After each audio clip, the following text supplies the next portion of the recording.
So I'm currently the Vice Provost for Research and Enterprise at Imperial, and I'm also a Professor of Artificial Intelligence there. I spent quite a long time at Southampton, the University of Southampton, where I was the Regius Professor of Computer Science, and before that I was at Queen Mary. Professor of Computer Science and Head of Department of Computer Science at the University of Oxford. This week it's all a bit exhausting. I'm also a Fellow at Hertford College, Oxford, and a Programme Director for Artificial Intelligence at the Alan Turing Institute in London. I think when we started our work, we had a hard time in some cases convincing people that this was a project worth pursuing. And I think the award is recognition that this is just now, the idea of multi-agent systems is just now part of the grand tapestry of contemporary computer science. Lots of people do it. Lots of people recognize that this whole bag of ideas and concepts and techniques and algorithms and so on are just now part of the fabric of the world of contemporary computing. And so it's recognition that you've reached that stage. And so that, I think, is, for me, that personally, that's extremely gratifying. Yeah, I agree completely with that. So, for the field, it's some sort of validation and recognition that it's grown up properly, and as a genuine and respected member of the computer science community, computer science and AI community. It has not always been thus.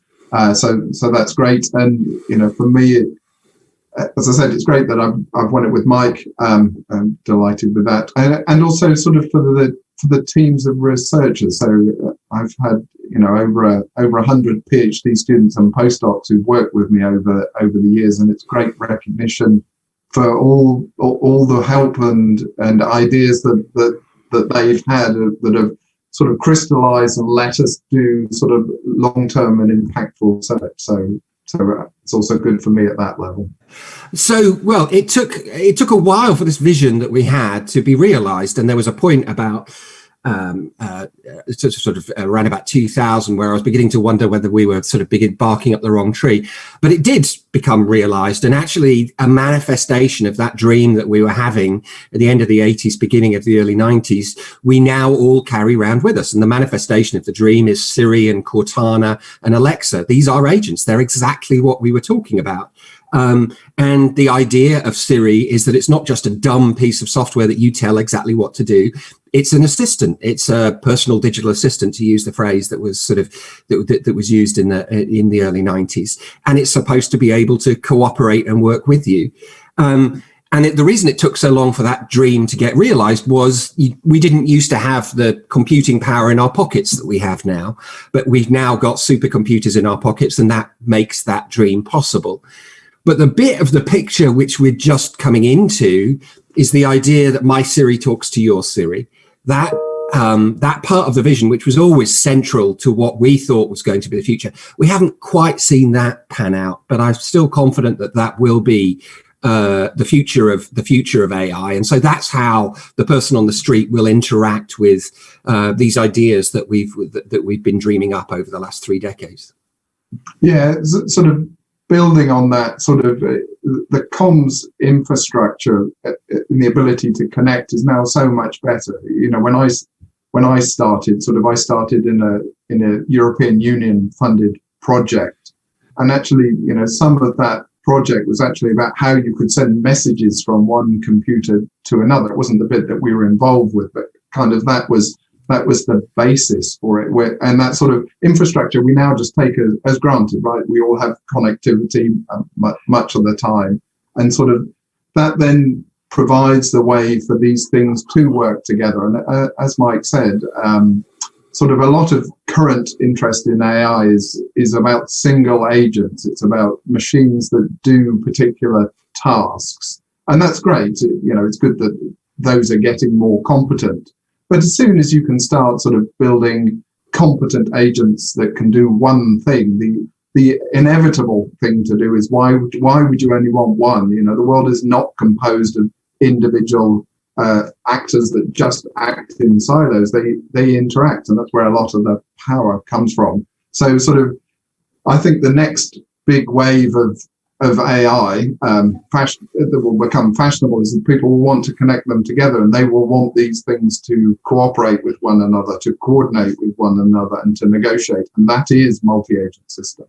Connected cars is another little piece of the very big tapestry that is the kind of the dream of multi-agent systems. So when we get to the future of driverless cars, the dream of driverless cars, the idea that those cars will communicate with each other seems very, very natural. So, for example, if you imagine a busy road intersection, the kind of things that people in the community have looked at are things like, well, what kind of protocols can you have for these cars that will allow them to maximize throughput on those busy road intersections? And the kind of models that people have used are, for example, using auctions to auction off slots, literally time slots on a busy road intersection. The whole AI community has woken up to the issues of ethics. I mean, I can flag up a couple of examples.